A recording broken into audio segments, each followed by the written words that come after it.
Hi friends, आज मी करत होते म्हणजे मी सकाळ हरभरा एक भाजीसाठी भिजून ठेवले होते हरभरा डाळ.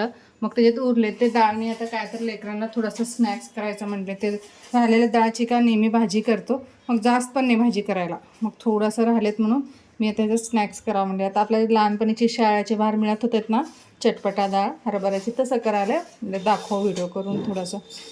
हे बघा, भिजून ठेवलेला हरभरा डाळ आहे.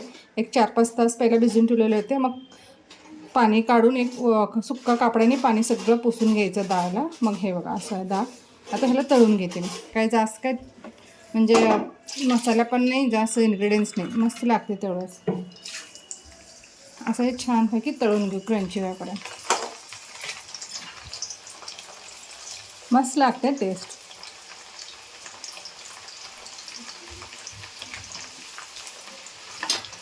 जेव्हा हे डाळ पूर्णपणे तळते, हे वरचं काही बबल्स येतात ना ते थांबते, त्याच्यावर समजून घ्यायचं की डाळ पूर्णपणे तळून झालेलं आहे.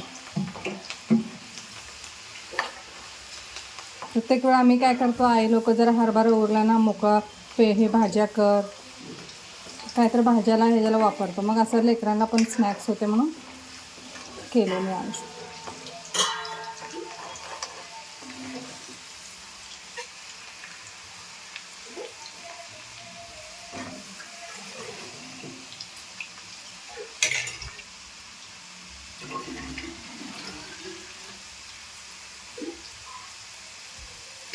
हेच प्रकार आपण मूग डाळचं पण केलं तर बी चालते. मूग डाळ जरा भिजून ठेवून नंतर ना सगळं पाणी काढून त्याच्यातलं एक सुक्या कापडाने पुसून घेऊन जरा तळून घेतल्या ना बाहेरची कसं मूग डाळ मिळते ना तसं लागतं टेस्ट. ते पण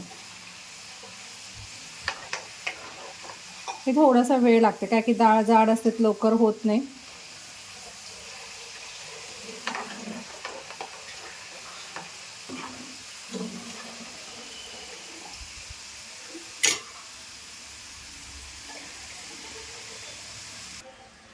हे बघा फ्रेंड्स, जरा झाले ना ऑटोमॅटिक डाळ असं ओरून थांबते, बबल्स सगळं जाते आणि डाळी सगळं ओरून थांबतात.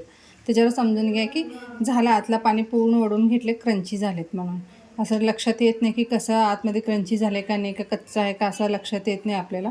हे असं एक ट्रिक आहे की ओर डाळ येऊन थांबलं की समजून घ्यायचं. आता हे सगळं एक प्लेटमध्ये मी काढून घेते पहिला. हे बघा फ्रेंड्स, असं पूर्णपणे असं पहिल्याचं थोडंसं काढून घेतलेलं आहे. आता काढले मी. ऑइल जरा असं साईडला ठेवायचं, ऑइल नितळून येतं. आता हे दुसरं घातलेलं, हे पण झालेलं आहे बघा, वर आलेलं सगळं. आता हे काढून घेऊ आपण. एक तेल जर वरचं जे बबल्स यायचं थांबलं की समजून घ्यायचं झाला म्हणून.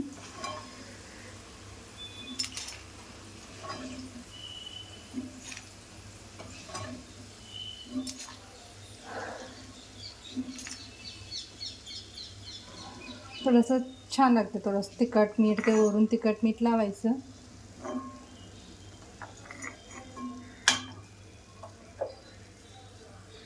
हे बघा, हे पहिल्याचं थोडंसं जास्त तळले माझ्याकडून, थोडं ब्राऊन झाले. अजून एक दुसऱ्याचं पटकन काढलं म्हणून येलो राहिले, तेवढंच फरक आहे.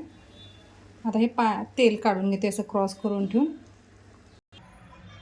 हे बघा फ्रेंड्स, आता मी तळून घेतलेलं आहे सगळं. आता हे तेल पण साईडला थोडं काढून घेतलं, असं साईडला ठेवलं ना तेल सगळं नितळून येते. आता हे एक टोपल्यात काढून घेऊ.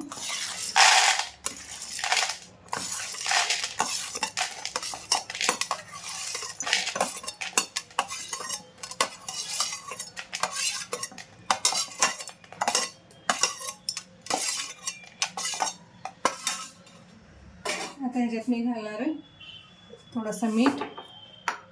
थोडं राहिलेलं डाळचं तेवढं चेंज, 1-2 मिनटासाठी स्नॅक्स होते लेकरांना खायला तेवढं.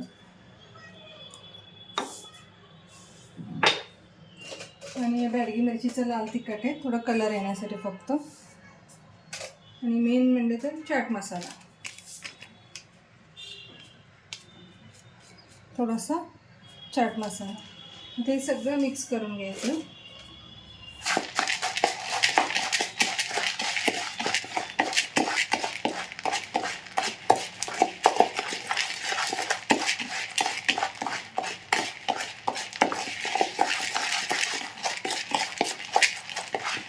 हे बघा, खूप छान लागते खायला. हे बघा फ्रेंड्स, मस्त तयार झालं. खायला तर खूप छान लागते, छोटीचं स्नॅक्स म्हणून. करू शकता तुम्ही. राहिलेल्या डाळ उरल्या ना मग असं तळून छान लागते. नक्की एकदा ट्राय करा. जर माझी रेसिपी आवडत असेल तर चॅनलला लाईक आणि सबस्क्राईब करा. थँक्यू.